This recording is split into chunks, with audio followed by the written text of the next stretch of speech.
Dhaka metropolitan পুলিশের আওতাধীন গুরুত্বপূর্ণ এলাকাগুলোতে বর্তমান ১,৯১০টি সিসি ক্যামেরা রয়েছে।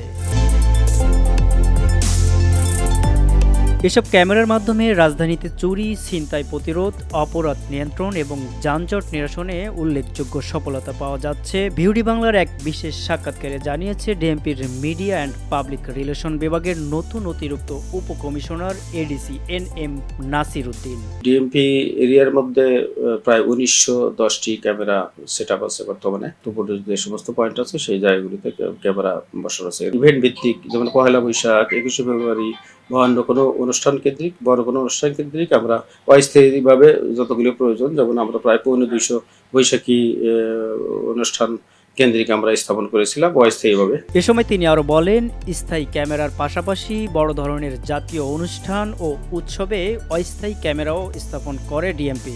না, এরকম আমাদের নষ্ট বা বিকল ক্যামেরার ইয়াতে আমাদের নলেজে নাই। তো যখনই কোনো ক্যামেরা আমাদের নজরে, আমরা সবগুলো ক্যামেরার অ্যাক্সেস তো আমাদের হাতে।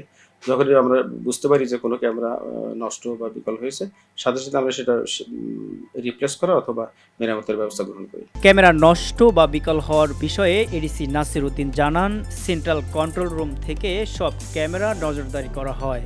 কোনো ত্রুটি দেখা দিলে তা দ্রুত শনাক্ত করে মেরামত বা পরিবর্তনের মাধ্যমে আবার সচল করা হয়। ক্যামেরার আওতাধীন এলাকাগুলোতে সাথে সাথে আমরা আমাদের অপরাধী চিহ্নিত করতে সুবিধা হয়। যে ঘটনা তাৎক্ষণিক আমরা আমাদের যে কন্ট্রোল রুম থেকে আমরা যখন দেখি যে সেখানে একটা ঘটনা ঘটছে, তো দ্রুত আমাদের রেসপন্স টিম পাঠাতেও সুবিধা হয়। সিসি ক্যামেরার ভূমিকা তুলে ধরে তিনি বলেন, যে কোনো ঘটনার রহস্য উদ্ঘাটন এবং অপরাধীদের দ্রুত শনাক্ত করতে এসব ক্যামেরা অত্যন্ত কার্যকর। ক্যামেরার আওতায় ছিনতাইয়ের ঘটনাগুলি ধরা পড়ে খুব প্রকাশ্য স্থানে যদি খুনের ঘটনা ঘটে তাহলে সেগুলি নজরে আসে। তিনি আরও জানান, চুরি, ছিনতাই, ডাকাতি এবং মারামারি প্রতিরোধে পাশাপাশি রাজধানীর যানজট নিয়ন্ত্রণেও সিসি ক্যামেরার ফুটেজ বিশ্লেষণ করে ডিএমপি কার্যকর ভূমিকা রাখছে।